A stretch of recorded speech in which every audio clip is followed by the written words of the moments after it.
Bueno, pues buenas tardes. Muchas gracias por estar aquí en la presentación de Delfos.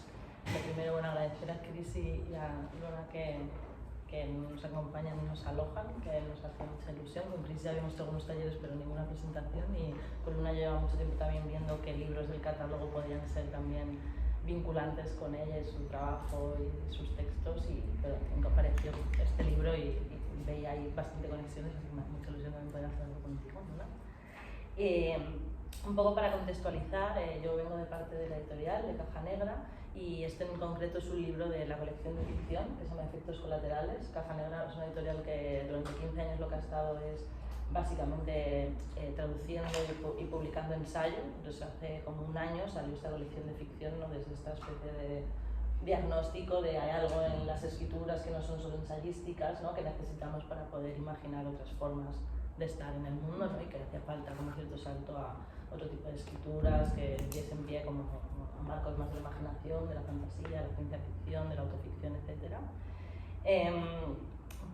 Quería empezar con una anécdota anterior. Hace como, bueno, en el 2019 nos llamó una revista que se llama Concreta para hacer un editorial de Caja Negra sobre esta revista, y nosotros elegimos como tema la cuestión del fin del mundo, y la pregunta era si deseábamos el fin de un mundo, si era deseable el fin de un mundo. Y fue curioso porque cuando esto lo dijimos en diciembre, luego llegó marzo y llegó el COVID. Entonces de repente todo el trabajo que se hizo de edición y de textos que se produjeron en ese momento, de repente estaban instalados en ese contexto. Y hoy, pensando un poco en el libro que ahora comentaremos, que también transcurre durante el COVID, ¿no? Me acordaba también de estos primeros textos que empecé a leer con el COVID como telón de fondo, y justo en concreto encargamos un cuento a Lina Meruane, que se acaba de publicar en su libro Avidet, que era un poco también, bueno, pues estos escrituras que aparecían, ¿no? Desde el encierro, y me parecía como curioso de, bueno, en verdad ya habíamos publicado algo sobre el COVID antes y no nos acordábamos. Entonces, bueno, también creo que el interés de Caja Negra por el futuro es obvio, ¿no? Su gran colección de ensayos de futuros próximos, y una de las grandes preguntas que lo vertebra es cómo imaginar futuros hoy. Entonces, bueno, que creo que este libro, que parte sobre esta pregunta o este agobio o esta ansiedad sobre el futuro y las prácticas de futurología, pues tiene mucha conexión con las preguntas del catálogo. Pero bueno, y hablando también con los editores, comentaba, digo, pero bueno, exactamente cómo surgió el deseo de publicar este libro, y me hablaban mucho de que para ellos era un posible referente de cómo desde la experiencia y una escritura y una prosa académica sí que podía haber también algún tipo de ensayo, ¿no? En este caso creo que el libro es claro que, aunque sea una especie de autoficción doméstica, algo así, ¿no? Tiene diferentes como capas. Por un lado, como toda esta especie de recorrido que hace sobre prácticas eliminatorias; por otro lado, como todo el fondo que ya tiene como traductora, investigadora en mundos clásicos, que al final también aparece algo sobre mitología, ¿no? Sobre la que ella reflexiona, y también, pues obviamente, una reflexión en ese momento sobre lo que estaba suponiendo el COVID. Entonces, bueno, que creo que para nosotros es importante esta forma de hacer escrituras de las experiencias, pero que puedan tener una vocación también como de alguna forma de articular ideas y pensamiento, y creo que en ese sentido pues este libro puede ser un ejemplo, ¿no? Entonces, bueno, yo quería hacer como un poco esta contextualización, le doy la palabra a Luna, y la idea es luego un poco ir conversando sobre algunas cuestiones que nos parecían relevantes para compartir hoy. Bueno, muchas gracias, Marta, por llamarme para este acto, y gracias siempre a Crisi, que es una casa. Vamos a hablar mucho de la casa, me parece, o sea que tiene sentido que nos sintamos como en casa en este lugar. Tirando a las casualidades de las que hablabas, precisamente el año antes del COVID yo conocí a la autora, a Claire Pollard. La conocí en un recital de poesía en Berlín. Fue un recital muy raro porque allí estábamos distintos poetas de distintos países de Europa, y ninguno sabíamos muy bien si estábamos representando verdaderamente a los países a los que supuestamente representábamos. Yo creo que ninguna se sentía allí representante de lo que representaba. También hay una cosa de la identidad en el libro, ¿no? Y no solo del lugar, del país al que perteneces, de la política, de cómo se hicieron distintas políticas a través de ese encierro, ¿no? Y de esa manera de estar en casa. Entonces, bueno, digo, relaciono esto porque efectivamente nos conocimos, y la única anécdota que tengo con ella es hablar de nuestras maternidades mientras nos comíamos un kebab, porque allí todo cerraba al lado de la Casa de la Poesía de Berlín, todo cerraba muy pronto y solo podíamos beber cerveza en un kebab. Y salimos, lo que más recuerdo de aquel momento es salir todos oliendo al kebab, y al día siguiente despertarme y pensar, he comido kebab con poetas, ¿no? comí kebab con la autora del libro que presentamos hoy. Luego podríamos ir a replicar esto después de... Aquí hay buenos kebabs en el barrio. Y cuando Marta, con quien también teníamos una historia larga de lecturas conjuntas y de encuentros en lugares extraños, cuando Marta me ofreció leerlo para ver si me apetecía hablar de él, pues pensé que solo por esa casualidad ya merecía la pena. Porque al fin y al cabo este es un libro sobre las casualidades, ¿no? Yo creo que la adivinación, esa pasión que tiene la autora por no conocer el futuro. Hay un odio desde la primera línea al futuro, pero al mismo tiempo hay una pasión por querer saberlo, por querer conocerlo, es decir, por mantenerse viva. Ese odio suyo y a la vez esa pasión suya por el futuro se vertebra también desde un lugar que a mi juicio tiene que ver con el de la propia imaginación. Para mí este libro también es una teoría de la imaginación, porque tirar los dados o adivinar el futuro a través de la sangre o del pelo o de todas las formas, ¿no?, de las que ella quiere o propone que se adivinen cosas y que se invoque la magia, ¿no?, para ver el futuro, en realidad es una especie de alentar la imaginación. Siempre pienso que muchas veces miramos el horóscopo porque somos unos vagos para imaginar también, ¿no? Entonces por eso preferimos que otro nos diga lo que va a pasar o lo que cree que va a pasar por nosotros, ¿no? Porque así tenemos que imaginar menos. Y una de las cosas que ella se imagina al comienzo, que conectó mucho con algo que yo he vivido y que te contaba el otro día, es un futuro en el que su hijo no exista.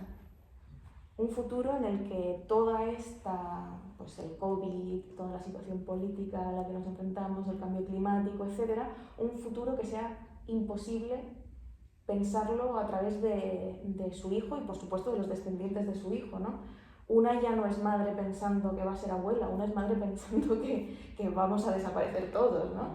Qué tragedia, ¿no? Que por qué le has hecho eso a ese niño trayéndole a un mundo en el que hay muchas muertes posibles, ¿no? Entonces, una de las cosas que me hacía gracia, ¿no?, de este pensamiento en Delfos tenía que ver precisamente con que una de las maneras por las que yo estoy viva y sobrevivo y soy feliz con mi maternidad es porque me imagino constantemente todas las posibles muertes horribles de mi hijo, con la tentación, con la creencia de que al imaginarlas, si eso alguna vez pasa, yo voy a sufrir menos, ¿no?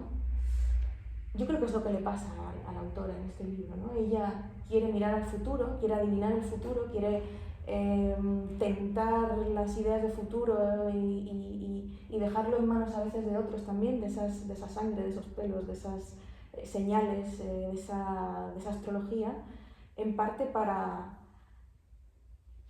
pues eso, ¿no? Para que sabiendo que no hay futuro, que al menos haya algo en lo que creer o imaginar, con lo que podamos imaginar, ¿no? No sé. Sí. Pero Ulises está vivo. Sí, una de las... es que no sé cuál es el orden que tenemos pendiente, pero otra de las cosas que a mí me hacía gracia de este libro, y perdón porque esto va a hablar un poco mal del libro para luego hablar bien del libro, es que dije, oh Dios mío, otra novela sobre el COVID, ¿no? De repente pensé, no quiero más, no quiero saber más qué significó para alguien comprar gel hidroalcohólico por primera vez en su vida. No quiero volver a escuchar ni a leer a nadie contarme cómo se lavaba las manos o cómo se ponía guantes de plástico o cómo se quedó encerrado en casa. Sin embargo, aquí me parece que, y de verdad que no lo digo porque estemos presentando el libro, sino porque verdaderamente creo que ella rompe con algo que no está en muchos otros textos, y muchos otros textos también feministas sobre este tema. Creo que rompe con muchas de las ideas que creo que tenemos asociadas también a lo doméstico y a la literatura sobre la casa y sobre el cuarto propio, ¿no? En cierto modo. No sé si eso... ¿Cómo lo...? Sí, ¿no? Lo comentábamos otro día que me pareció muy interesante.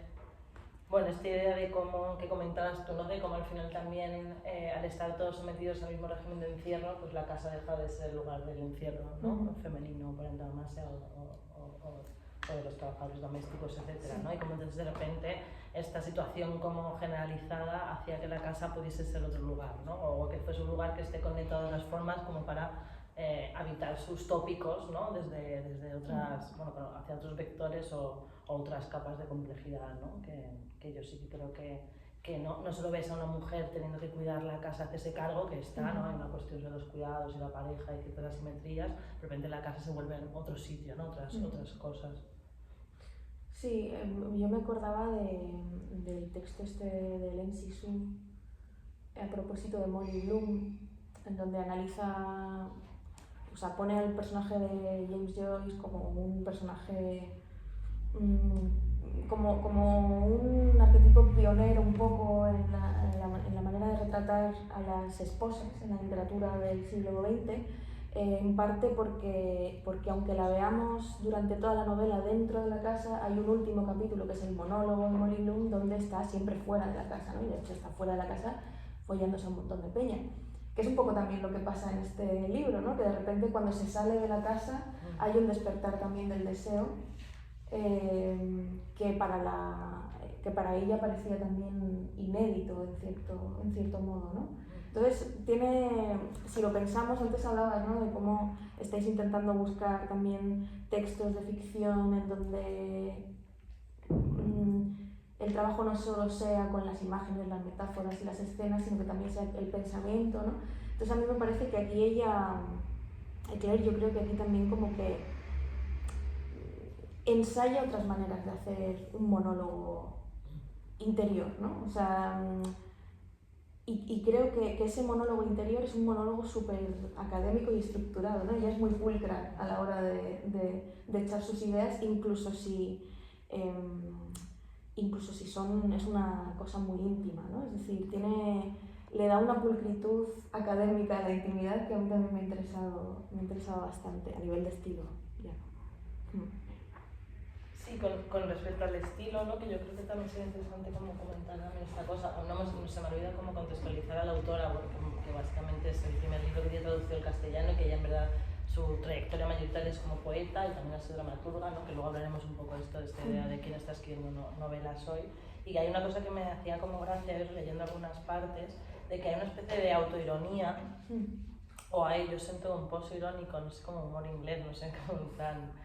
Pero bueno, que hay una cosa del estilo que me hacía gracia, bueno, pensando en todo también, que creo que ahora hay como una tendencia grande como la autoficción, ¿no? Que ya donde hay ella obviamente el personaje protagonista es muy similar a lo que podría ser ella en cierto sentido, aunque no lo sea. De hecho, hay un momento que cita una poeta que es Clare Pollard, ¿no? O sea, que tiene estos juegos de capas. Y veía como esta idea de, bueno, una vida que no era tan ni épica, ni heroica, ni atravesada por grandes traumas, ni grandes relatos biográficos, ni grandes sucesos, ¿no? Como que es una autoficción en ese sentido, que es lo que comentábamos también con el COVID, que no relata el COVID desde una excepcionalidad o desde una idea de, bueno, esto es un evento que transforma el mundo, ¿no? Como que no hay como grandes palabras, lo que hay son como los gestos cotidianos que todos hicimos y sin intentar darle más peso del que tiene, ¿no? Entonces como que esta idea, que no sé qué pensabas tú, ¿no? Que yo veía como una especie de ironía o de reírse de ella, ¿no? De decir, bueno, qué aburrida eres, ¿no? Entonces, que tiene esta cosa como medio de saber si un personaje muy poco interesante o algo así, ¿no? Que hoy me hacía pensar... Como autoficción normie, ¿no? Sí. Y sí. Sí. No, o sea, esto tiene que ver también no solo con el contexto del COVID, sino con el contexto de la pareja heterosexual medio abierta o no lo sabemos verdaderamente, maternidad rozando los 40, es decir, como esa cosa de darte cuenta de que por muy excepcional que te creas siendo poeta o sabiendo todos los mitos o lo que sea, ¿no? Siempre siempre estás condenado a un ciclo que se va a repetir sí o sí, ¿no? Por mucho que te intentes salir, ¿no? Ayer leía un poema de Letitia Ilea, una poeta rumana, que decía algo así como que ella no era excepcional, no entendía a la gente, pero eso a ella no le hacía diferente, pero al final hablaba de por qué la gente se empeña en hablar cuando yo no les entiendo, ¿no? Ese círculo, ¿no? De no soy diferente, pero al mismo tiempo me creo diferente, pero al mismo tiempo no lo soy, pero al mismo tiempo sí lo soy. Y yo creo que le pasa un poco esto a Polar de aquí, ¿no? Porque de repente, joder, es que si decíamos basta de novelas del COVID, ¿cuántas series de Netflix hay sobre crisis de parejas en sus 30, casi 40, ¿no? Es decir, que ella está viviendo una crisis súper obvia también, ¿no? Y súper natural, que es como, tengo un hijo pequeño y ya no soporto a mi marido, ¿no? O sí, no lo sé. Pero de repente, como esa no excepcionalidad hace que sea excepcional también, en cierto modo. Un poco como el poema de Leticia Ilea, ¿no? Ese no ser diferente te acaba volviendo diferente de alguna manera. La conciencia es no ser diferente, te vuelve diferente de alguna manera, no sé. Sí, luego es verdad que también estaba pensando cuando decías, ¿no? Que bueno, que es verdad que hay una cosa como de un personaje que se trata a sí mismo como desde una, bueno, no sé, como cierta banalidad, ¿no? Y que yo también veo en la forma de relatar o estar en el COVID también esta especie de banalidad del mal, ¿no? Como que está pasando cosas muy graves, pero al mismo tiempo como es todo muy... Sí, bueno, muy higienizado, ¿no? Muy distanciado, muy extrañado, ¿no? De un lado como que se convierte casi en, bueno, que los memes y estas cosas, ¿no? Como que o sea, como que también fue como forma de hacer memes y bromas y chistes desde un lugar así como todo bastante como un poco, o sea, muy dramático pero poco dramático, ¿no? Pero pensaba que, bueno, que ella al final tampoco hace un rato de excepcionalidad, pero sí tiene esta cosa que me pareció interesante de todo el rato, esa sensación de ella tener algún tipo de capacidad con respecto a la premonición, ¿no? También hay un viaje, ¿no? Aparte de hacer esta especie de listado de prácticas adivinatorias que no sabes si son cierto o mentira, ¿no? Porque yo por un momento digo, a lo mejor si me pongo a explicar existen, pero muchas veces... Sí, son como las parafilias, que nunca sabes si se ha inventado la persona que te la está explicando. Y ahí ya pues hace un relato de sí, como desde pequeña, pues como pues tenía, ¿no? En plan las coincidencias, las visiones, o como, ¿no? Dice, no, es que lo que está en China va a llegar, ¿no? Como esta cosa medio, no vamos a podernos ir a Delfos, ¿no? Lo dice, y que sí, lo adivinó en efecto, pero bueno, no era tan difícil de adivinar la situación si podías entender lo que estaba pasando, ¿no? Y ahí creo que sí que juega con esto que te estoy diciendo de, bueno, todo... soy consciente de no soy diferente, incluso soy consciente de no soy diferente en creerme especial o en creerme que tengo algún tipo de capacidad medio mágica, ¿no? Que yo creo que también ella aquí juega como, por un lado, con su acervo académico, que conocerá estas cosas como estudiosa de la antigüedad, pero al mismo tiempo creo que también habla de unas tendencias o hace una ironía sobre, en plan, que a lo mejor estamos encontrando nuestra especialidad también en este tipo de imaginarios, porque sabemos que, bueno, que ya como ciudadanos no importamos, ¿no? Entonces podemos importar como seres mágicos o algo así, porque en el lado terrenal todo ya está como perdido, ¿no? Y es verdad que tiene ese juego de estar creyéndose o no si las visiones que puede tener son ciertas o si está jugando como con esa posibilidad de ese poder, ¿no? Sí, hay algo ahí también místico muy interesante, ¿no? Quizá, o sea, estamos hablando de su parte como estudiosa, ¿no? De la mitología, que hay bastantes fragmentos, ¿no? Donde se puede ver y cuenta historias. Antes repasamos lo de Cassandra y demás, o sea, como que hace conexiones bastante chulas. Si uno está interesado en la mitología, pues hace conexiones muy chulas con el presente también y con conversaciones de Twitter que de repente ella las compara con sucesos de textos mitológicos, etc. Pero también, más allá de este aprendizaje suyo de la historia antigua, también yo creo que está su profesión como poeta, ¿no? O sea, porque ella, bueno, no sé, yo no lo he preguntado, ¿no? Solo nos comimos el kebab. Pero cuando una la busca y busca su trabajo en redes y mira sus obras y demás, yo creo que la palabra poeta pesa mucho sobre ella, ¿no? Y claro, la palabra poeta está cargada también de ese misticismo, de esa adivinación. Yo tengo la teoría de que escribimos, o sea, alguna vez no sé si lo habremos hablado, ¿no? Pero para mí me gusta mucho ver los primeros poemas que escribieron algunos de mis poetas favoritos, porque siempre hay algo definitivo de lo que va a ser su poética después, ¿no? Ese Cruzo un desierto y su secreta desolación sin nombre de Valente es su obra entera después, ¿no? Y le pasa lo mismo a la poesía de Anne Sexton y le pasa lo mismo a quien lo analices. También a lo mejor yo estoy haciendo como una poetomancia extraña, ¿no? A través del primer poema de cada poeta. Pero yo creo que la poesía tiene, participa de esa magia, al fin y al cabo, y ella como poeta está siendo ya una bruja, en cierto sentido. Total. Bueno, sí, ¿no? Al final como esta cuestión de todas las... O sea, ella habla bastante además de la figura de la divina en sus diferentes nombres, ¿no? Yo creo que también hay una especie de relectura de la historia del saber-poder, ¿no? A través de estas figuras y qué lugar tenían, que podían decir que no, quién las interpretaba, quién las traducía, ¿no? De, bueno, me decían unos ruidos y luego decían los gobernantes, sí, hay que hacer la guerra, ¿no? Claro, también, ¿no? Como sí, curiosa, pero bueno, que esta cosa, el ¿no? Imperio Romano de la... va a salir aquí también, ¿no? Claro. Pero bueno, esta cosa del arrebato que tiene que ver con una visión, sí. ¿no? Que viene de otro sitio. Yo respecto al estilo, sí quería preguntarte, porque que no sale tanto cuando hemos estado preparando la presentación, pero sí hoy pensaba en qué opinas, para bien y para mal, porque podemos hablar mal del libro, como de que tiene estos momentos en los que cambia de registro. Por ejemplo, yo me acordaba en un momento está escribiendo algo y dice, entre paréntesis, miro me miro el WhatsApp y vuelvo a escribir, o de repente hace habla de las traducciones de Safo de Sexton y ella como juega con eso y lo hackea, o en un momento, o sea, no, que hay momentos en que rompe de alguna manera. El estilo. Sí, y sobre todo pensaba tú como lectora también, como que le das muchas cosas, de qué pasa con, decías, yo pensaba, esto que de repente interrumpe para decir que está cogiendo el WhatsApp, ¿me funciona o no me funciona? ¿Qué está pasando con la tecnología y la escritura en el sentido de entender que ya incluso escribimos con atenciones fragmentadas? Bueno, pensaba en estos pequeños juegos que tiene, que me parece que tiene que ver mucho de la poesía, para permitirse también como romper el discurso desde muchos sitios sin mucha necesariamente coherencia, sino como más... Bueno...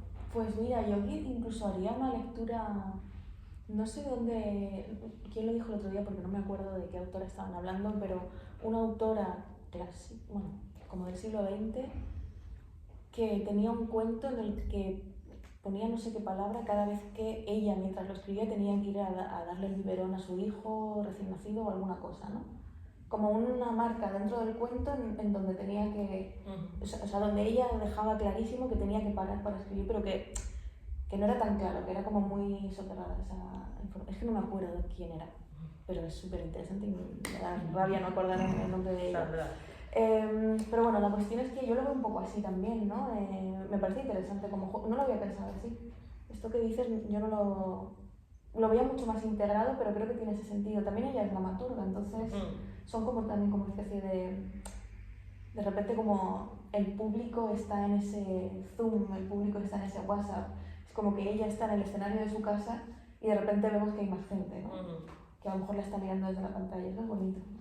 Pero no había reparado en ello y agradezco también porque creo que le da otra dimensión también a estas narrativas del código. Sí, ¿no? Que a lo mejor también esa cosa que dar parte, por supuesto que todos hemos formado parte de eso, que estás ahí como con ellos de esa forma. Porque respecto un poco, por cerrar así un poco lo del, también de otra novela más del COVID, o sea, como qué tipos de novelas crees que han salido, textos, escrituras, y crees, y qué podría aportar. O sea, me has hecho algunos comentarios, pero sí por pensar en relación, ¿no? Porque yo es verdad que he leído algunos, pero no he leído tantos y no sé tanto qué está pasando, cómo se está contando. Ya, a ver, de libros que ya han salido recientemente, pienso en Querido Capullo, de Virginie Despentes, que es una novela epistolar, es decir, que juega también con el género. Para mí es un ensayo como este quizá contado, si esto es una especie de monólogo, tú has dicho doméstico, autoficción monologada doméstica, ¿vale? Me encantan las etiquetas, perdón. Pues lo de Despentes es un ensayo escrito en género epistolar y de repente pasa esto, ¿no? Que un personaje está contando en la carta pues, que ha llegado a París y todo está vacío y no sabe dónde comprar gel hidroalcohólico. Como generación gel hidroalcohólico. Y entonces como que las cartas de repente empiezan a ser más largas.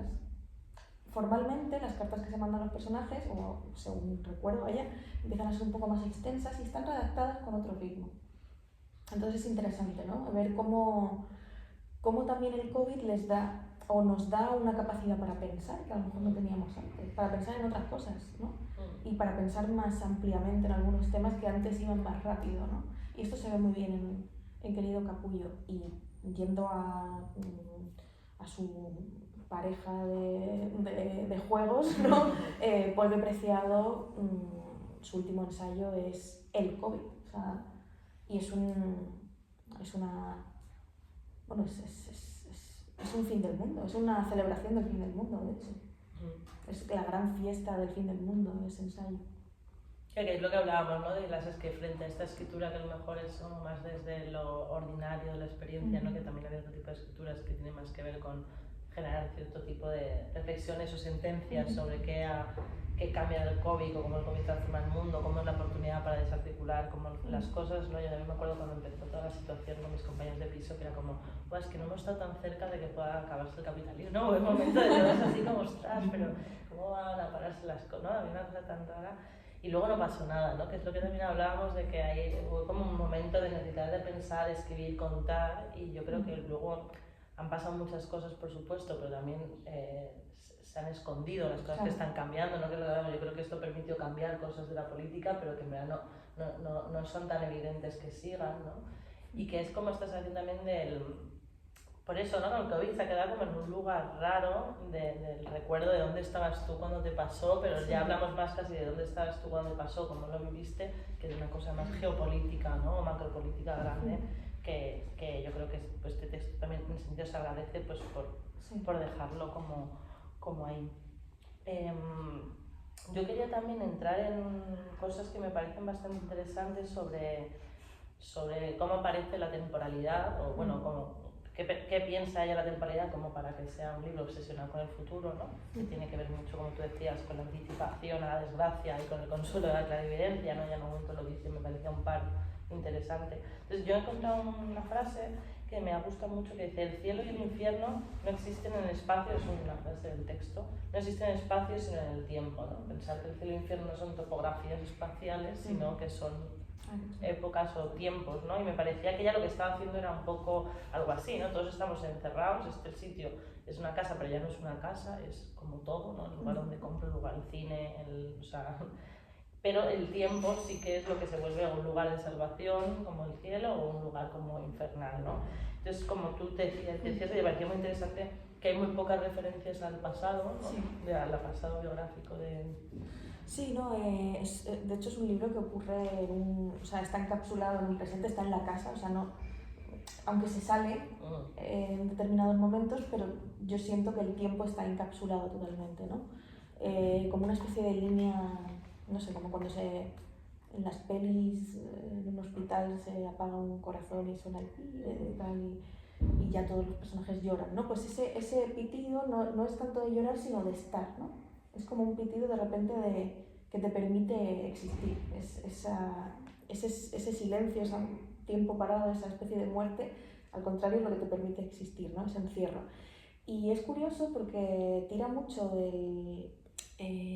no hay un pasado político de su país, no hay un pasado, hay mucho presente siempre, ¿no? No hay un pasado casi de su vida, no hay un pasado de su familia, no hay un pasado de su relación tampoco del todo, de su relación sentimental, pero donde sí que el pasado todo el rato es en la mitología, ¿no? Es como si para ella no existiera la historia, los libros de historia de Reino Unido o de Europa o del mundo, historia universal, sino que solo existe el teatro clásico, el teatro griego, los mitos, yo qué sé, Ovidio y poco más, ¿no? Y Safo, ¿no? Es como que de repente todo eso es su pasado, pero de Safo al siglo XX no ha pasado nada, ¿no?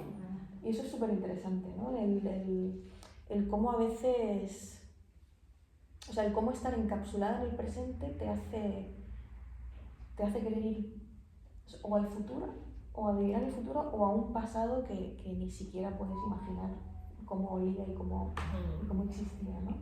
Un pasado que es absolutamente literario e inventado, un pasado mágico, o sea, vuelve a la magia.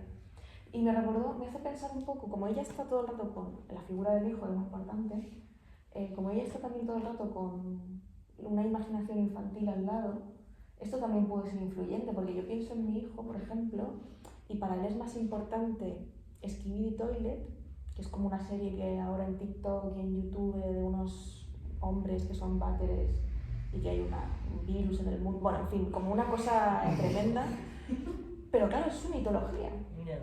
Es su mitología. Entonces, para él el mundo, o sea, eso existe del mismo modo que Papá Noel es su mitología y del mismo modo que Pocoyo lo fue durante un tiempo. Ahora ya no, ahora ya son otras cosas, ¿no? Pero a lo que voy con esto es a que del mismo modo que los niños, su vida real es su vida de ficción, de repente para esta autora su vida real es la vida de ficción que ella ha aprendido en los libros de mitología, ¿no? Y eso me parece muy, muy bonito, ¿no? Y podría ser un signo de locura en otro momento, bueno, Don Quijote, ¿no? O sea, es eso también. Pero de repente ella lo reivindica, ¿no? No, mi pasado es Cassandra o mi pasado es Medea, pero no todo lo demás, ¿no? Sí, sí, lo hablábamos un poco, ¿no? Que es la idea de que el pasado parece casi como un arquetipo, ¿no? Como un tiempo, eso, un tiempo mítico y no un tiempo histórico.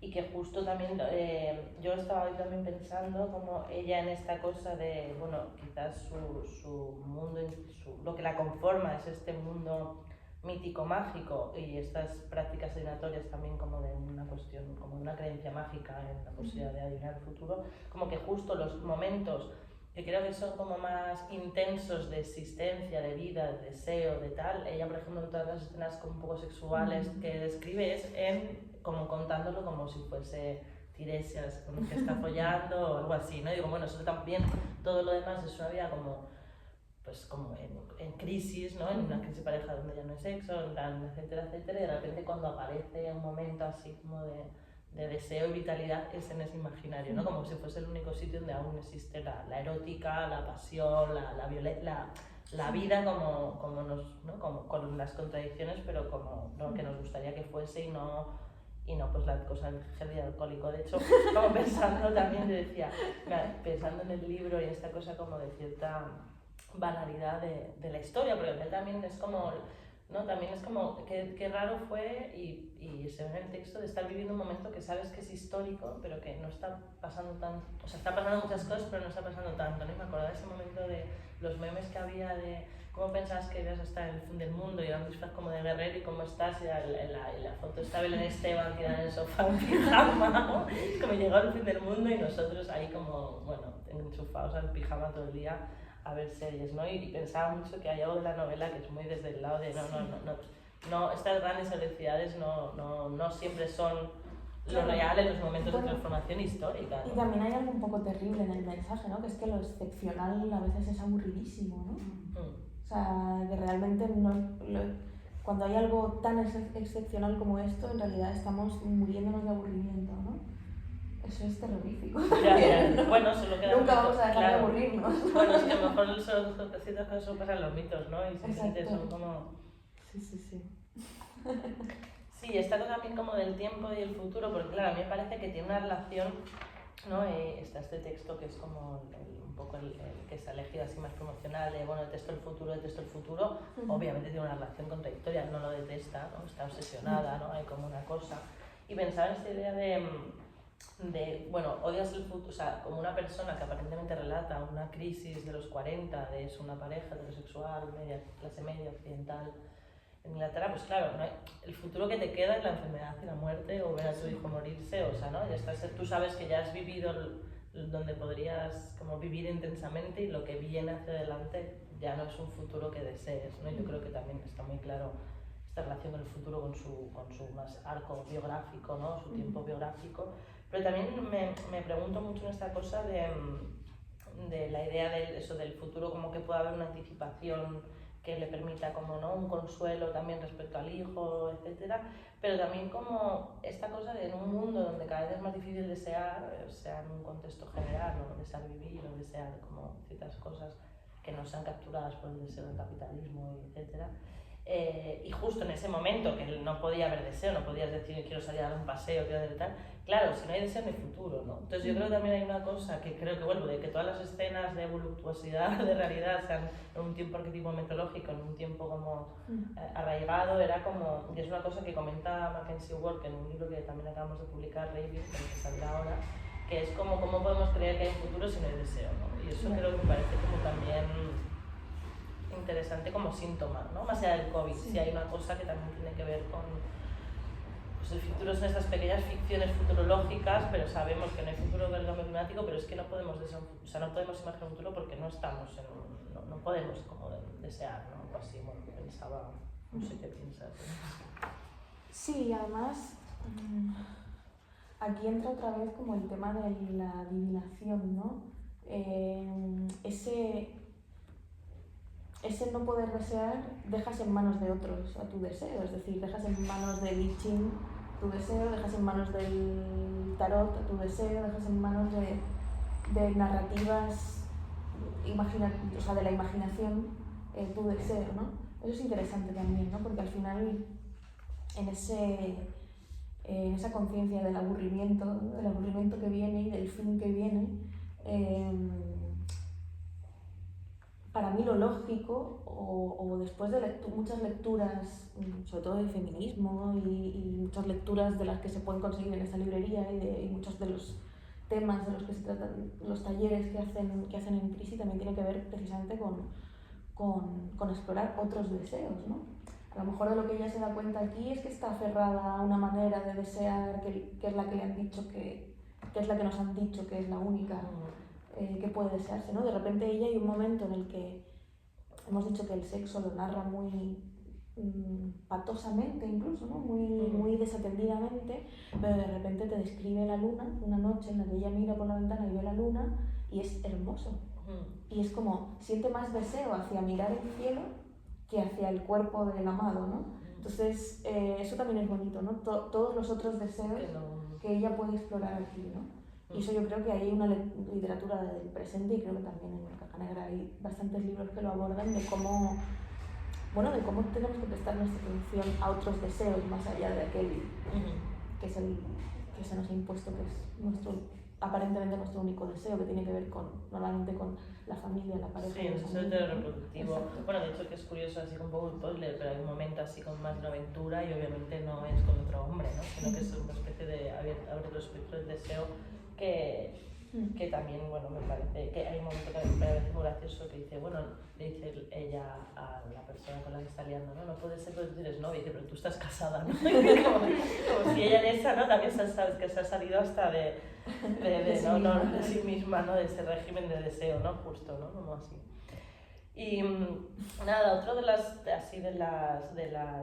las temáticas que aparecen, ¿no? Bueno, no de las temáticas, de las realidades de fondo que aparecen es esta cuestión de la tecnología, ¿no? De las pantallas, de las aplicaciones, del comercio online, etcétera, ¿no? Y también aquí vuelvo lo mismo, ¿no? ¿Qué pasa como con lo del COVID, ¿no? Cómo integramos las transformaciones del mundo cotidiano de una forma cotidiana y no excepcional, y qué pasa también con la escritura como relato de la realidad ahora que ya está atravesada por la tecnología, ¿no? Y ¿qué opinas cómo lo hace ella? Yo creo que está muy integrado, es decir, está todo el rato el Zoom por ahí,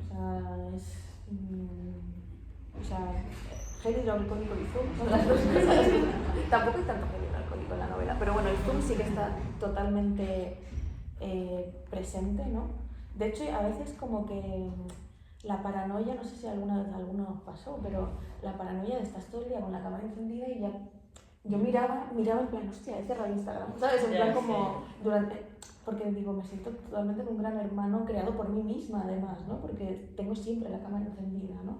Me abrí un YouTube, ¿sabes? O sea, es como, estaba siempre encendido. Y yo creo que ella aquí, hay algo gracioso porque tú nunca sabes cuándo puede estar encendida o no esa cámara que ella tiene ahí, ¿no? De repente dice que hay una reunión al otro lado, que hay alguien al otro lado de la pantalla, pero como que salta de repente, ¿no? Que te imaginas que a lo mejor está siendo observada. Al fin y al cabo, yo me imagino también si yo como lectora, ya que ella es dramaturga y entiendo que piensa mucho en las paredes, ¿no? Me imagino incluso que nosotros podamos estar viendo esto por una pantalla, ¿no? Que estamos viendo todo lo que nos dice a través del otro lado del Zoom, ¿no? De un Zoom que pagó porque tantas horas no te dejaría. Y luego, por otro lado, me gusta también la relación con lo infantil, esa manera de relacionarte con tu hijo también a través de cómo usáis las tecnologías juntos, ¿no? Hay mucho Candy Crush, hay Me encanta que haya Candy Crush en un libro. O sea, Bueno, es lo mejor. Además es la pareja, ¿no? Luego a mí me parece interesante digo, que hay diferentes capas, ¿no? ¿no? En plan, la pareja jugando al Candy Crush cuando está de reuniones, ¿no? De llegar y dice, ¿qué haces? Ay, no, es un descanso. Y yo, pues ya 6 horas jugando al Candy Crush y no tenía reunión.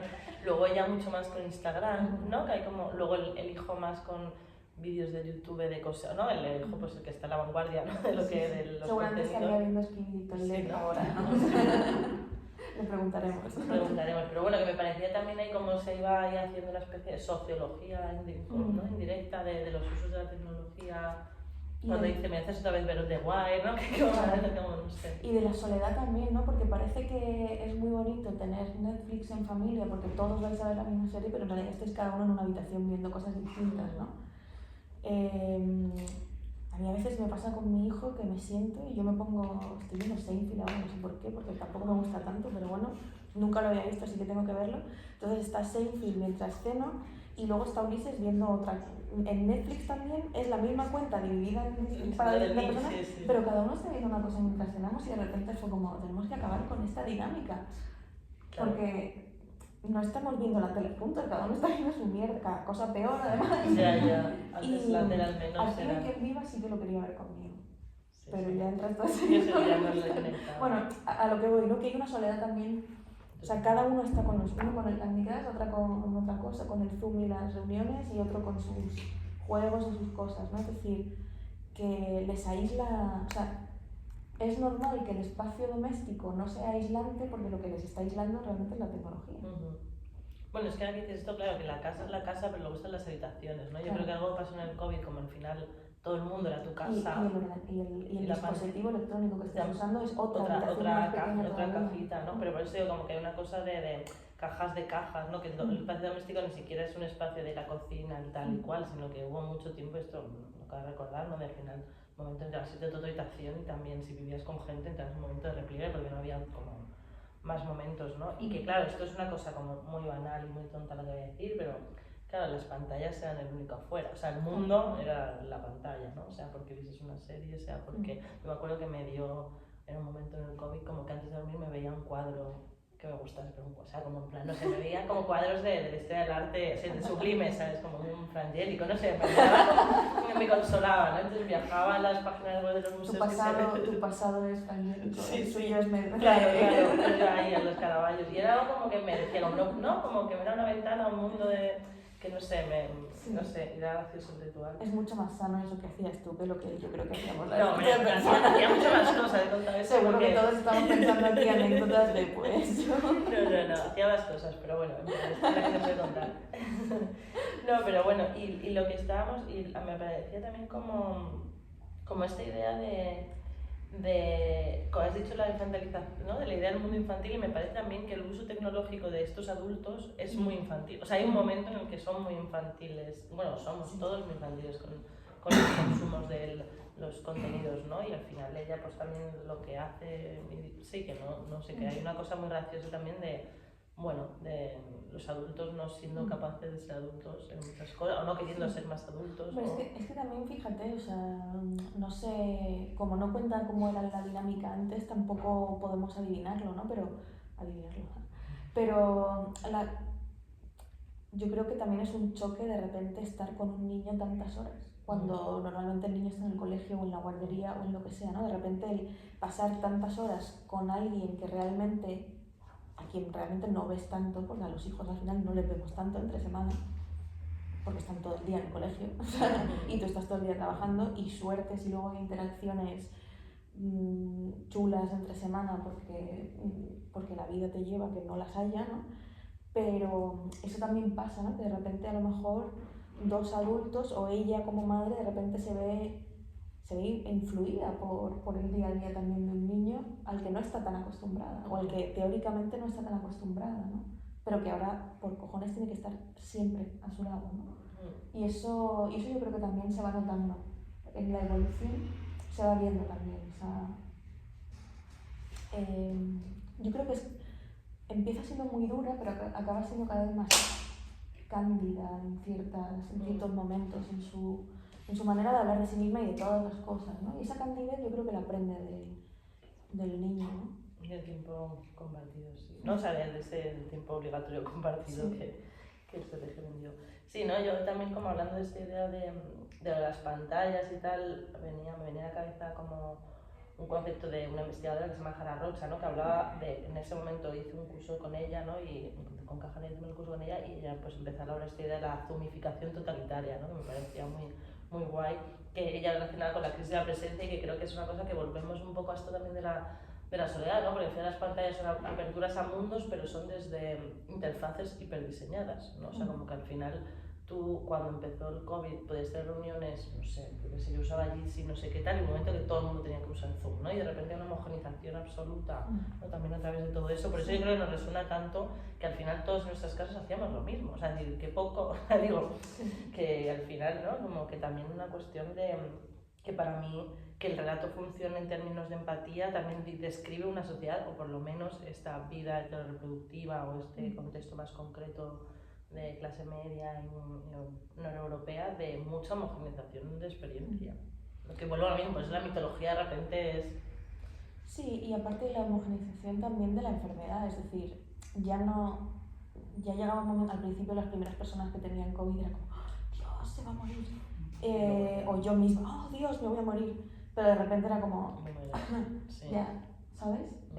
Y de repente todos habíamos pasado por lo mismo, obviamente hubo experiencias muy trágicas, pero tampoco eran excepcionales, es decir, de repente, como todos estábamos viviendo lo mismo, todo era igual todo el rato y hasta la enfermedad, que normalmente en cada cuerpo es diferente, de repente parecía igual en todo el mundo, ¿no? Incluso esa competición por, no, yo tuve más tos o más fiebre que tú, no, porque en realidad mi COVID fue más tal, porque yo tenía una vacuna menos. Y de repente como intentar buscar lo excepcional dentro de algo que estaba siendo excepcional pero al mismo tiempo aburrido, ¿no? Y al mismo tiempo absolutamente homogéneo, ¿no? Como metáfora del resto de la vida es una jodienda. Y yo así como por esta cosa de la tecnología, una cosa que he pensado, o sea, me voy así como a capas más teóricas, pero bueno, también aquí me sale mi defecto profesional de pensar cosas sobre la tecnología. Que claro, al final ella en el fondo también está teniendo para mí un debate, un discurso muy interesante sobre el tema de la predicción y los datos. O sea, que hay algo de usar la metaforología, la práctica adivinatoria, que cuando está usándola para pensar sobre la tecnología está como todo el rato muy preocupada, varias veces sale, ¿no? Están cogiendo nuestros datos, que hagan con los... O sea, en el buen sentido, estoy aquí dando una información que lo que está generando son pautas de conducta mías que repetiré porque de repente... ¿no? Internet me va diciendo lo que quiero, saca la publicidad que quiero y acabo comprándome lo que Internet me dice, ¿no? Yo creo que hay una reflexión sobre esta idea de la anticipación del futuro y la predicción, pero aplicada a cómo las tecnologías hacen cada vez más bueno, ¿no? Esta cosa de que usas una aplicación de delivery y ya te sale lo que vas a elegir y sin darte cuenta pues ves la foto de la hamburguesa y te la comes sin haber decidido que te quieres comer, ¿no? Y está viendo muchas diferentes corrientes teóricas, ¿no? Hablando de esta performatividad de la predicción, donde al final ya vamos todos por eso homogenizar, porque hacemos lo que los datos dicen que somos, que al final es un recorte de realidad muy fuerte. Y me parece ahí muy interesante en esta cosa de cómo la experiencia hace ensayo, con esta especie de matiz de, bueno, estoy hablando de las prácticas de futurología, pero qué pasa con la tecnología hoy y su capacidad de predicción y producir nuestros hábitos diseñados desde lo que adivinan de ti que quieres, ¿no?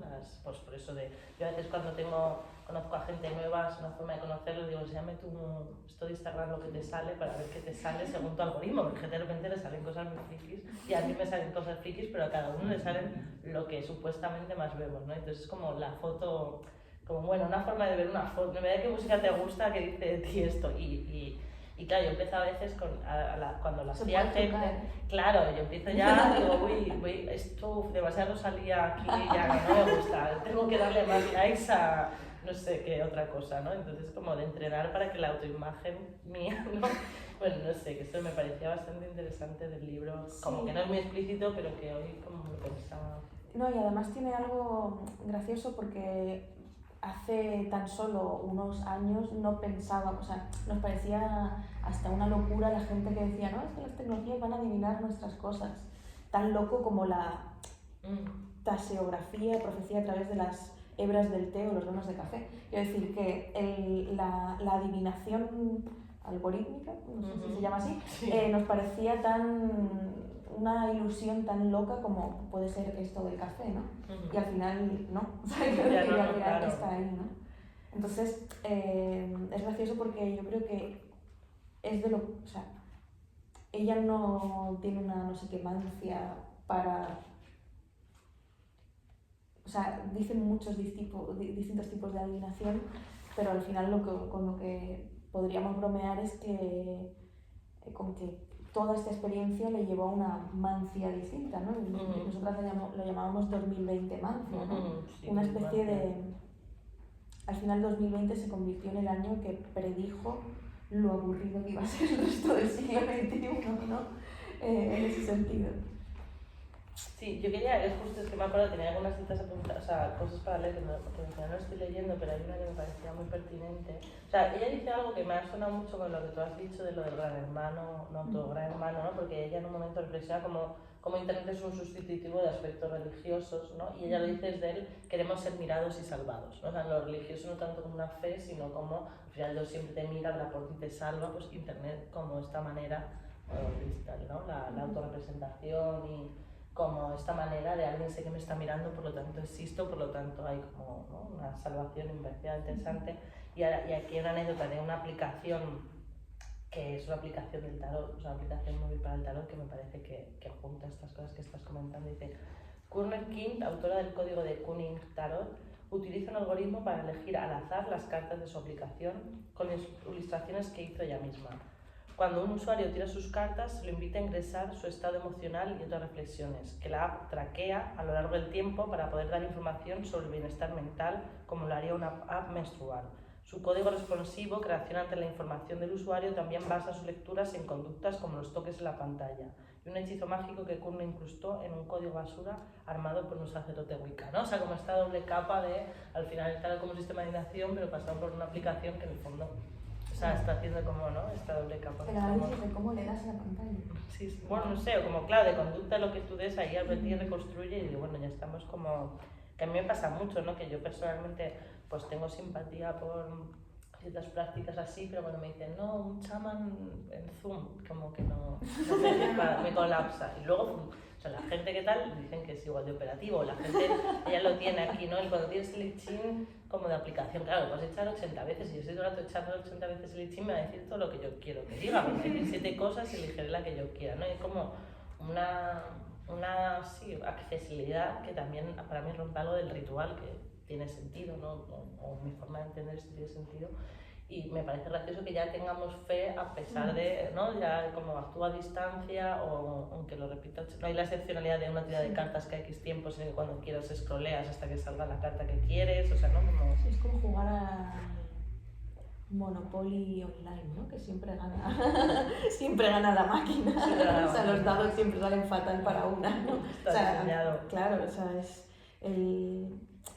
Yo creo que la suerte en internet viene de otra manera muchas veces, ¿no? Viene como cuando te relaciona un tweet de una persona que dice estoy subiendo y alguien que dice estoy bajando, ¿no? Y te aparecen al lado, ¿no? O sea, para mí como que la magia tiene que ver también con eso, ¿no? Con que de repente abres una aplicación y en la pantalla del ordenador te aparecen dos imágenes muy parecidas, ¿no? Y que ahí sí que ves que puede haber un algoritmo, pero también hay una casualidad que me parece mucho más definitiva, ¿no? Que buscar el dado falso que tira. Sácate una carta, ¿no? Sí, que tú confías más en las sincronías, ¿no? Como que eres más de las sincronías y de las casualidades, lo que ya también habla bastante de eso que de un sistema tan codificado, ¿no? A lo mejor de... Sí, mirar el móvil y que sean las 11:11, ¿no? O sea, eso siempre me raya. Sí, ¿no? Pero lo prefiero, o sea. Y cuando son las 11:12 me cabreo muchísimo. Sí, me ha tocado Los Ángeles, ¿no? Sí. Dicen que son Los Ángeles, estás ahí. Sí. Comentamos a ver esta posibilidad, o sea, antes como de la pregunta que me interesaba mucho, porque cuando hablé con Luna de, bueno, qué cosas podemos conversar, tal, me dijo, bueno, me parece muy interesante esto de poetas escribiendo novelas, entonces quería dejar un poco al final eso, pero antes sí que dijiste, bueno, podemos aprovechar el momento para ser cercanos, ¿no? De compartir como como los tics futurológicos que cada una tiene, ¿no? De cómo dentro de nosotras mismas, bueno, pregunta a vosotros o a vosotros mismos, ¿no? De si hay como algunas creencias que tú tienes, que tú has generado tu propio sistema un poco de adivinación. No sé si querías...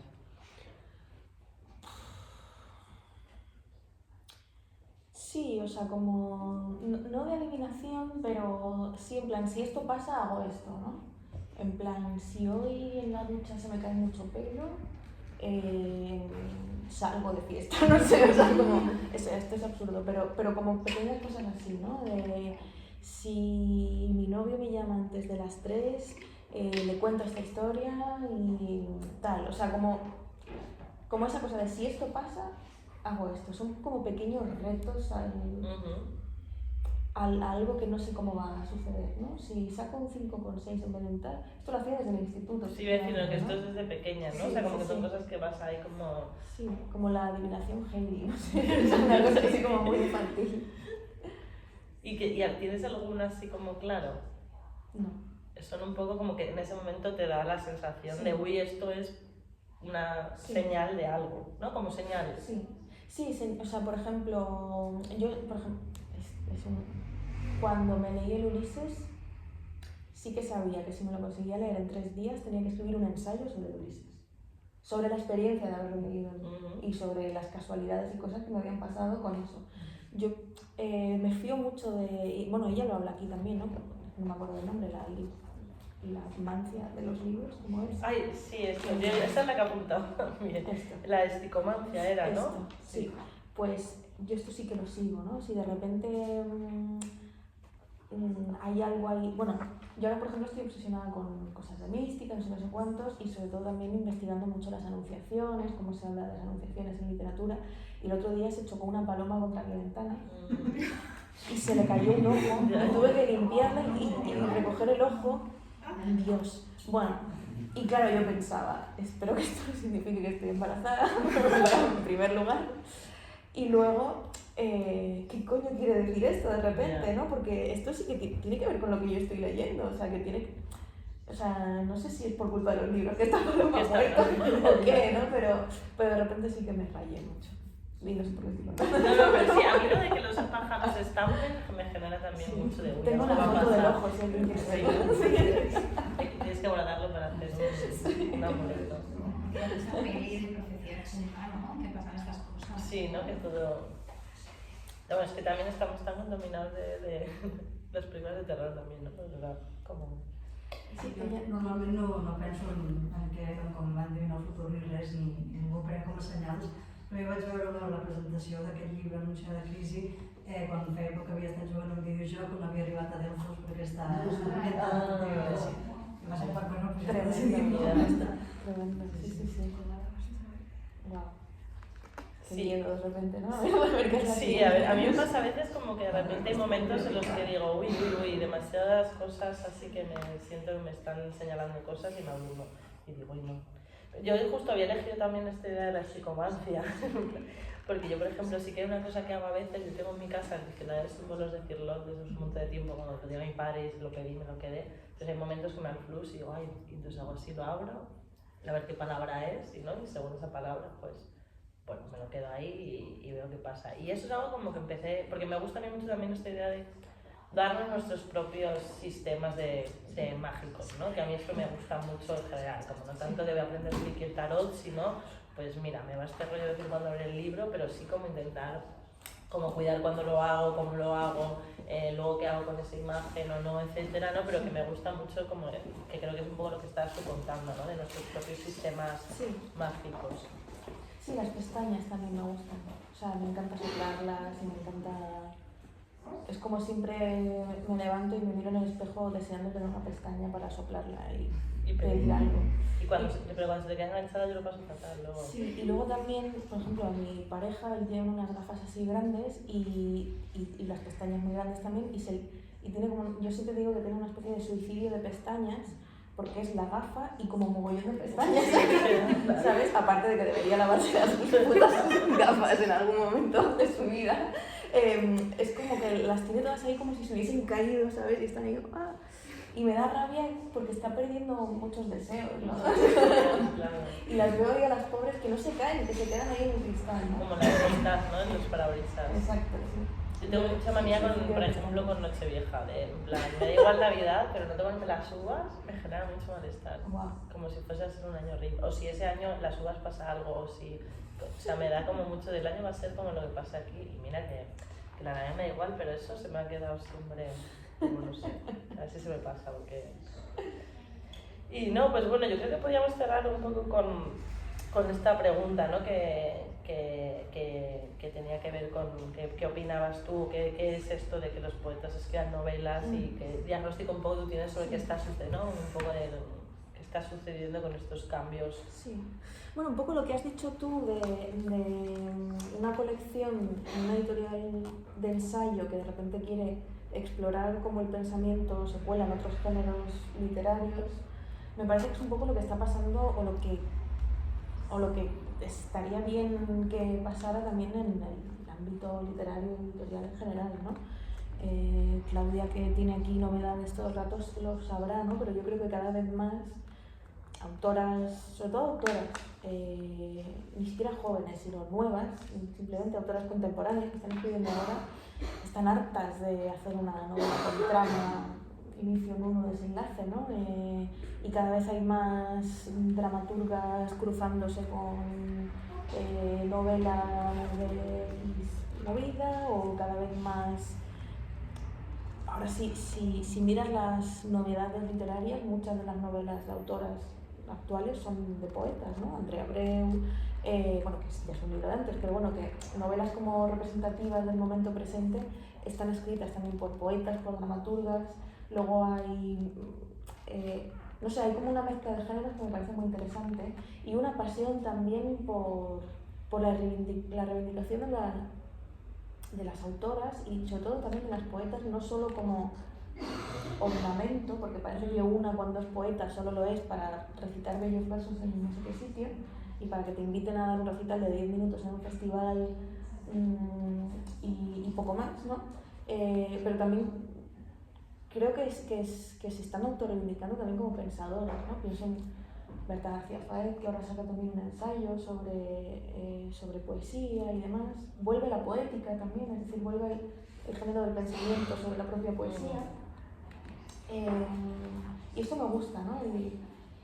Porque también hace que sea algo transgénero, pero en los géneros literarios que estamos trabajando, ¿no? Que pueda estar una filósofa sentada al lado de una trapera y al lado de una poeta y al lado de una dramaturga y que puedan estar pensando en el presente y en el futuro sin necesidad de que eso se defina por el género que están trabajando, ¿no? Sino por sus ideas propias, ¿no? Y eso me parece que este libro también tiene un poco de eso, ¿no? Esa mezcla de la magia por la que ahora sentimos tanta pasión, ¿no? El horóscopo, etc. Al mismo tiempo la cultura clásica, ¿no? Un poco tiene momentos así de nevallejescos, ¿no? De volver a Grecia y demás, pero al mismo tiempo hacer una cosa así rápida, no, o sea, como que toda la mezcla que hay ahí me interesa mucho y creo que es muy propia del momento en el que estamos. Y pensaba, ¿no? Que ella también tiene este juego, o sea, ella es traductora y tiene un juego que el personaje también es traductora y tiene momentos así de ficción de traductoras, ¿no? Pero también, por ejemplo, incluso, porque sí que digo, también traductoras que escriban tampoco siempre que pasa a ser necesariamente tanto... Claro, o sea, esto, por ejemplo, ahora justo una amiga va a publicar en Overol un libro también sobre la traducción, o sea, como que de repente se están difuminando un poco los límites de la palabra autor, ¿no? Bueno, autor. Y de repente como que personas que participan en otros procesos de la industria cultural y de la industria del libro y de la creación en general, de repente también sus ideas también son protagonistas, ¿no? Pienso, por ejemplo, en Gris Tormenta, la editorial, que todos son libros sobre edición y son libros que escriben los editores también, ¿no?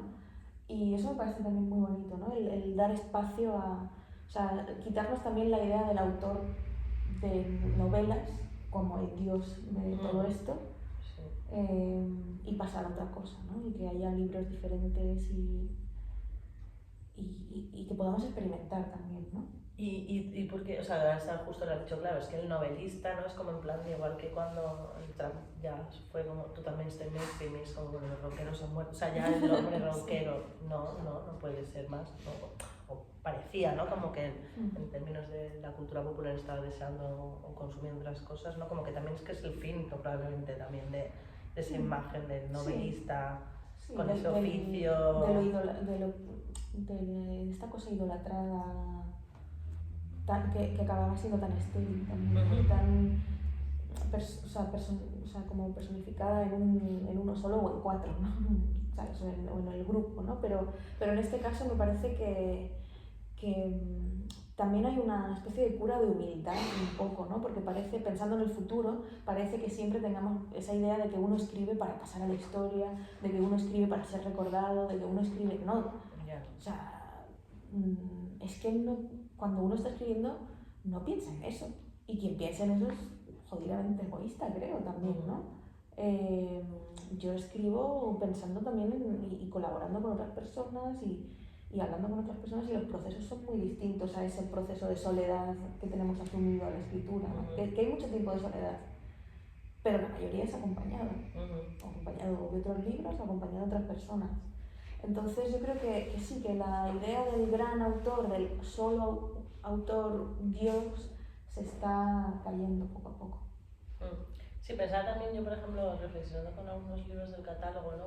Como que creo que Mark Fisher, que es un autor muy famoso, que es alguien para mí que se nota mucho que empieza en los blogs y que empieza escribiendo en blogs y que luego pues pasan otras cosas, pero que realmente hay una escritura para académica que sí puede existir un poco, es porque hay gente que escribe blogs, luego ha hecho libros, pero no es gente que hace una tesis doctoral y luego hace un libro, sino como otro viaje. Y yo creo que probablemente hay algo de las escrituras en internet que tendrá que ver, ¿no? También como gente que pues no tienes a lo mejor ni los recursos ni tiempo para hacer una novela, pero escribes y al final has usado blogs, has usado cosas y ahí has hecho como un entrenamiento. Ya empieza en otro caso también un poco en otras condiciones que cambian, ¿no? Del caso de Mackenzie Ward, ¿no? Que ella habla muy claramente, que es muy interesante, de cómo desde que ha transicionado no puede escribir, o sea, tuvo un bloqueo con la escritura, ¿no? Tuvo su proceso de transición, dejó de escribir y ella era una figura teórica, clásica, o sea, una escritora de teoría, y que ahora no puede escribir teoría, ¿no? Y escribe esta cosa de la autoficción, ¿no? Y también como lo que tú decías, esta idea de los transgéneros, ¿no? O sea, como de, bueno, cuerpos que a lo mejor ya, bueno, que pueden pasar por etapas en las que también, bueno, pasan como muchas más cosas y al final nuestros cuerpos o subjetividad necesitan otras escrituras y nosotros cambiamos, ¿no? También como... Me gusta mucho, bueno, yo admiro mucho y quiero mucho a Elizabeth Duval, y ella cuando tenía tan solo 18, 19, en una entrevista dijo algo así tan inocente y tan aparentemente inocente como la literatura del futuro será trans. Mucha gente se lo tomó como pues todo el debate del momento, ¿no? Una cuestión hormonal o física, pero ella yo creo que en el fondo se estaba refiriendo atravesada a una literatura que se atraviesa entre ella, ¿no? Y que transiciona entre ella, y que los géneros literarios transicionan entre ellos y que no tiene que ser todo estanco, y que el hecho de que hayas escrito un poemario no quiere decir que lo siguiente que tengas que escribir sea otro poemario, y escrito en primera persona, sino que puede ser cualquier otra cosa, ¿no? Entonces eso a mí me interesa mucho y estoy totalmente de acuerdo con la Elizabeth Duval de 18 años. Y además es lo que digo, porque yo cuando empecé a leer el libro busqué más las huellas de la poeta y tampoco necesariamente sientes que la escritura es como, ¿no? Que a veces lees libros que sí se nota mucho que piensas que estás siendo una poeta. A mí Mónica Gedas la noto mucho más que es poeta en su escritura, y aquí porque juega otras cosas, ¿no? No intenta estar escribiendo como una poeta, o sea, está entrado en... Bueno, es mi sensación, no sé si tú piensas como que sí ves más las huellas. Lo vemos en los referentes que en la escritura. Que en la escritura, ¿no? Ahí está petado de Carson, está petado de Safo, está petado de Homero, o sea, hay como cositas. Sí, pero del mundo referencial, ¿no? No tanto como de todo. Sí. Y nada, yo creo, no sé si habíamos traído las cartas. Yo estaba pensando si alguien a lo mejor alguien sabe más que nosotras leer las cartas. Me has dicho con el móvil. Pues no sé, yo quizás sacaría como una carta a ver qué da, y ya eso es lo que decide lo que vamos a hacer todos esta noche. Marta es una carta de ellos, vale. De si pasa esto, entonces esto. Vale, pues bien. pues no sé quién, cómo lo hacemos. Que es tu baraja, me has dicho tu baraja la Me tienes la que hacer. regalaron, me la regalaron. Pero la tienes que hacer tú, ¿no? Con esta cosa de la baraja. Ah, yo no sé. Toma. Tenemos aquí una actriz que va a Pero ¿quién la ser nuestra saca? tarotista. La sacas, no sé, la sacas tú. Si estás dispuesta a lo que salga. Interpretamos lo que sale y nos bebemos unos vinos. Ay, aquí va mi hija. No sé hacerlo, pero ya porque quede bonito. Wow. Sin fin, ahora que salga El 2 de oros. el 2 de oros. A ver, vamos a ver. Es que yo pensaba que era de tarot. Es de Sí, tarot, sí, lo que sí, pasa sí. que... Ah, pero también Es el tarot italiano. Vale. Y que hay, yo el otro día le decía a ella que en plan, yo estoy muy obsesionada con interpretar según lo que veo del dibujo. O sea, son dos monedas que tienen alrededor. Es que el otro día escuchaba a una tarotista y Eso es que hay que comprar el libro. Sí, Está todo preparado. pero creo que tenía que ver algo con la fertilidad y la creatividad, pero no estoy segura si eran 2 de oros Dios. o otra. A ver. así. No, pero también la creatividad. Y no sé si no. Bueno, A ver, se vamos a crea. Toma. Dios mío. 2 de oros. Pues ya con protecciones, ¿no? A ver, voy a mirarlo. Bueno, no hay mucha línea aquí, ¿no? Bueno, muy rara. 2 de oros. Yo lo veo claro, es que vamos a gastarnos nuestros ahorros en una cena en un kebab. Previo a habernos lavado con gel hidroalcohólico. Uy, pues no me llama. Bueno, pero está bien, no es una mala carta, no nos ha salido Bien. mal. Es sencilla. Los 2 de oros Ah, mira, es ¿ves? un palo de fortuna. Ha salido Ah, esa. Implica riqueza al ser un número bajo. Mm, Implica que la riqueza la encontrarás en otras partes, no en la fortuna material. wow. Y sugeriría explorar otros campos, porque no te vas a hacer rico. Si esto es una premonición, o sea, la fortuna la encontrarás en otros campos. Pues no sé, que esta noche la fortuna es el mundo. No sé si alguien quiere compartir algo o preguntar, no sé. A mi m'agradaria que parléssiu una mica més del rol dels videojocs en el llibre. De com analitzaríeu el pensament sobre els videojocs. Tampoco es algo en lo que yo me haya detenido tanto, pero sí que es cierto que uno de los momentos más... A ver, creo que está aquí, el de la picazón, no. No.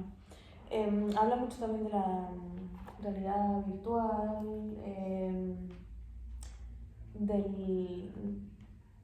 del poder abstraerse en esas ficciones, ¿no? Es más, o sea, para mí es comparable a cómo habla de la literatura, ¿no? Un lugar de ser otro, ¿no? Un lugar de ser otro y de dejarte llevar y de ser un personaje que se deja llevar, ¿no? Que se deja llevar por esos... En realidad también puede ser que sea como muy oracular también, ¿no? El hecho del juego, ¿no?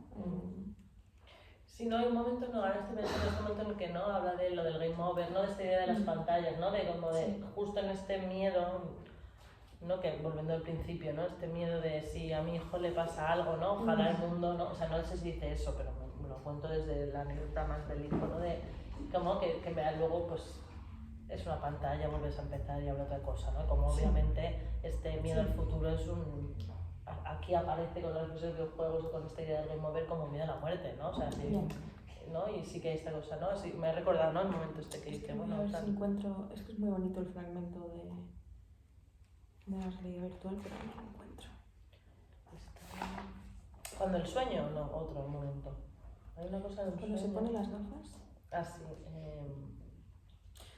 Bueno, eso es un poco lo que podría decirte. Yo como no soy muy experta en videojuegos, tampoco es algo de lo que puedo hablar mucho más.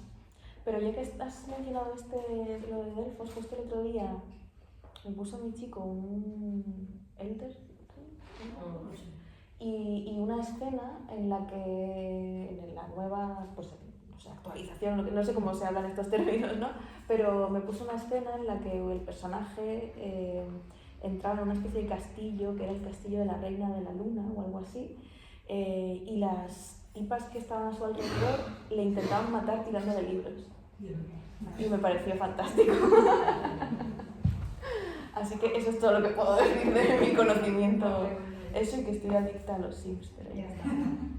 Y desde hace meses. Tengo ya como 40 personajes. Los Sims nunca se mueren, ¿no? O sea, como digo, de moda, digo. Que Nunca. Nunca Y además los Sims se llaman, uno se llama Alberto Olmos, otro se llama Ignacio Echevarría, está Charlotte Bronte que tiene un montón de piercings, bueno. Qué fantasía.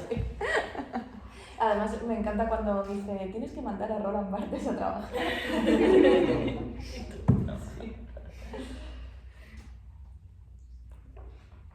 Bueno. Muchas gracias.